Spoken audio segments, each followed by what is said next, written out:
안녕하세요. 빠른커피의 김사원입니다. 오늘 커피는 이제 브라질 파젠다엄 브라질 커피를 볶아볼 예정인데요. 600g 짜리 로스터기에 600g 생두를 투입해가지고요. 볶아보도록 하겠습니다. 브라질 커피에 관련돼가지고 어떻게 볶는지에 관한 이야기를 하려고 하거든요. 이 로스터기를 잠깐 설명해드리자면 이건 샘플봉이고요. 여기 옆에 보이는 거는 이제 댐퍼예요. 댐퍼는 이 뜨거운 열을 이 공기의 순환을 어떻게 막을 건지 열 건지를 결정하는 건데 저는 이제 가운데쯤 놨어요. 4에. 이걸 0으로 한다고 하더라도 이게 꽉 막히는 건 아니거든요.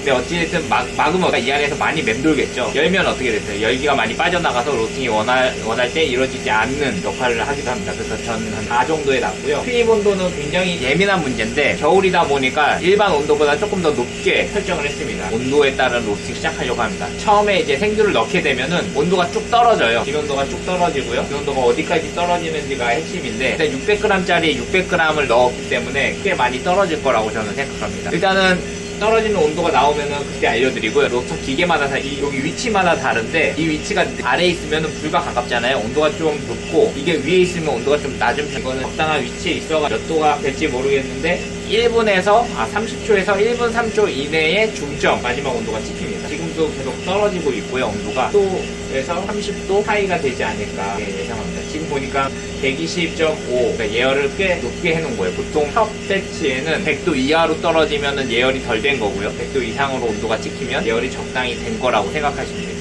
근데 이제 브라질 커피에 대해서 이야기 드릴게요. 브라질은 전 세계 생산량의 적어도 20에서 5%를 차지하고 있어요. 3분의 1 정도는 차지하고 있어요. 그래서 브라질 커피의 생산량에 따라서 커피 지수가 왔다 갔다 하고 전 세계 커피가 그 가격이 결정되는 요인이에요. 그리고 품종을 보면은 개량 품종, 그러니까 플랜테이션 농업을 좋게 하기 위해서 문도노보나 이렇게 따로 개량업들이 많이 생산이 돼요. 병충해 강하고. 그리고 커피가 빨간색 체리가 다 익지 않아도 적당히 익어도 일정한 품질 이상을 보여주고 브라질은 수출하기 전에 맛과 등급에 따른 크기를 나눠서 하기 때문에 결점들에 따라서 크기와 결점들을 나누기 때문에 상당히 일정한 품질을 자랑하고 있어요. 그래서 브라질 커피를 우리가 받아봤을 때는 보통 파인컵만 국내에 많이 들어오는데 9컵 있고 파인컵인데 9컵은 좀 떨어지는 거고요. 파인컵이 9컵보다 좀 더 좋습니다. 9컵은 보통 대규모 프랜차이즈나 이런 데 경우가 좀 있고 일반적으로 생도에 유통이 되는 거는 파인컵이에요. 파인컵은 뭐냐면 먹었을 때 깔끔하다 이렇게 생각해 주면 될 거고 이 커피는 그것보다 좀 더 이름 있고 농장명이 들어있는 스페셜 쪽에 가까운 엄브라질이라고 해서 파젠다 지역에 있는 커피입니다. 바리스타 챔피언 알죠? 아버지가 농사 지은 거고요. 주로 뭐 버번이나 뭐 카투아이, 카투라, 문도노보 이런 품종이 섞여 있습니다. 일단 근데 콩 크기가 균일해요. 균일하다는 건 로스팅이 골고루 잘 된다는 이야기겠죠. 그 다음에 낮은 고도에서 재배되기 때문에 장점은 뭐냐면 개성은 없지만 무난하고 균형 잡힌 맛이에요. 그러니까 좋은 표현으로는 이제 그런 건데 개성은 무난하고 균형 잡힌 맛이기 때문에 모든 블렌딩에 들어가도 그 다음에 커피를 좋아하지 않더라도 이걸 먹으면 이거 커피 향이 나는구나 라고 느낄 수 있을 만한 커피입니다. 산미가 약하고 바디가 좋은 컵, 부드러움이 좋은 컵, 물론 파인컵만 그렇습니다. 이렇게 농장 이름이 들어있는 거는 균형 잡힌 맛이 좀 더 많겠죠. 근데 이게 산미나 특정 맛들은 분별할 수 있는데 균형 잡힌 맛, 바디감은 커피를 많이 먹어본 사람만이 느낄 수 있는 맛이긴 해요. 그래서 어떤 게 좀 더 균형이 있다, 균형이 없다 이런 것들은 좀 경험의 레버레이지가 이렇게 아는 게 많은 사람들이 이런 분별을 하는 것 같고요. 그 다음에 이거는 집에서 볶다 보면은 저희는 이제 여기 사이클론이 있기 때문에 이 체프 은피라고 하는데 이게 다 날아가는데 이 은피가 집에서 볶으면 막 열어 날릴 거예요. 브라질 커피가 가장 은피가 많이 날리는 커피 중 하나예요. 4분 됐는데 160도 정도까지 갔는데 로스팅의 이 접근 방법은 어떻게 되냐면은 일단은 초기에 제가 1분에서 1분 30초 안에 중점이 온다 그랬잖아요. 그 중점을 기준으로 해가지고 이제 점점 로스팅이 되는 건데 그 처음에는 수분이 골고루 전달될 수 있게 예열을 잘 해준 다음에요. 지금부터가 실제 콩이 노랗게 되는 순간부터 로스팅이 시작되는 거예요. 이때 단맛이 형성이 돼요. 이때 단맛이 형성되는데 이 반응을 메일리아드 반응이라고 하고요. 이 단맛이 형성될 때 누구는 댐퍼를 다 써서 화력을 많이 주기도 하고 누구는 화력을 적게 주기도 하는데 이거는 생두에 가진 이제 수분율과 크기 그다음에 내 로스터에 가진 특성들에 의해서 미세하게 조절이 가능한 거예요.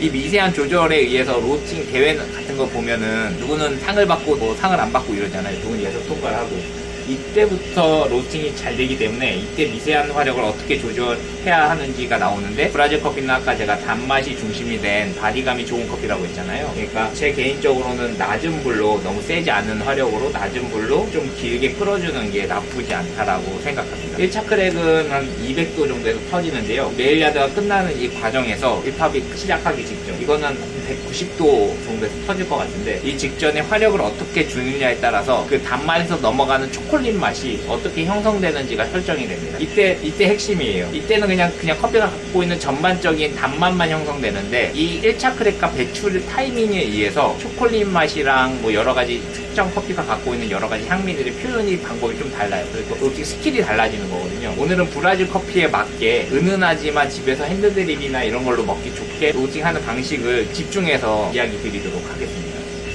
일단 저는 목표를 핸드드립이나 드립으로 먹기 좋게 중배전을 할 생각입니다. 중배전을 하는데 겉과 속이 동일하게 볶으려고 노력을 할 거예요. 그래서 화력을 어떻게 줄 건지 잘 보여드리도록 하겠습니다. 일단은 이 기계는 작은 로스터기 때문에 화력을 주면 바로 먹는 모멘텀이 작은 로스터기예요. 큰 로스터기들은 화력을 주더라도 모멘텀 기간이 있어가지고 이건 내 몸으로 익혀야 되거든요. 실제로 얘는 일체형이어가지고 화력을 주면 바로 먹어요. 장점이 화력을 주면 바로 먹는 건데, 우리가 갑자기 열을 세게 주더라도 그 커피가 타진 않아요. 뭔지 아시나요? 왜냐면 그 수분이 날아가는 시간 모멘텀이 있기 때문에 1팝이 오기 직전에 저는 화력을 바꿀 예정이에요. 어떻게 바꾸냐? 개성이 도드라지진 않지만 무난하게, 개성이 도드라지지 않고 무난하게 로스팅을 할 예정이고요. 대신에 이 메일야드 구간을 화력을 좀 낮게 줘서 길게 가고요. 7분에서 8분. 그래서 총 로스팅 시간이 분이 조금 넘길 것 같은데요. 뭐 이런 이유 중 하나는 은은하게 커피 맛을 오랫동안 즐기도록 위해서 제가 기간을, 이 구간을 길게 가져가는 겁니다. 화력은 전체 화력의 40% 정도밖에 주지 않아요. 왜냐면 예열 온도를 높게 해놨거든요. 제가 그렇게 보시면 좋을 것 같아요. 190도가 돼서 200도에 1팝이 터질 예정인데, 거의 화력을 70%까지 올리도록 하겠습니다. 이때부터 화력을 좀 약간 세게 준 거죠. 댐퍼도 살짝 닫아서 이 뜨거운 공기가 이 안에서 계속 머물 수 있게. 하지만 1팝이 터질 때 체프가 많이 날아가기 때문에 이때는 댐퍼를 다시 터질 때는 열어두도록 하고 화력을 좀 더 높이도록 해보겠습니다. 아직도 1팝이 터지지 않는 거 보면은 이 파젠다 일반 브라질과 다르게 이 커피는 고지될 확률이 죠. 화력을 세게 주고 댐퍼를 닫았는데 아직 이제 터지네요. 200도에 1팝이 터집니다. 그 다음에 9분 초 정도에 지금 1팝이 터지기 시작해서 이때 균형 잡힌 열 전달이 굉장히 중요하고, 이때 화력을 어떻게 바꾸냐에 따라서 개성 있는 커피가 나오냐, 혹은 여기서 초콜릿 있는 커피가 나오냐, 아니면은 그냥 무난하고 숭늉 같은 커피가 나오냐가 결정이 됩니다.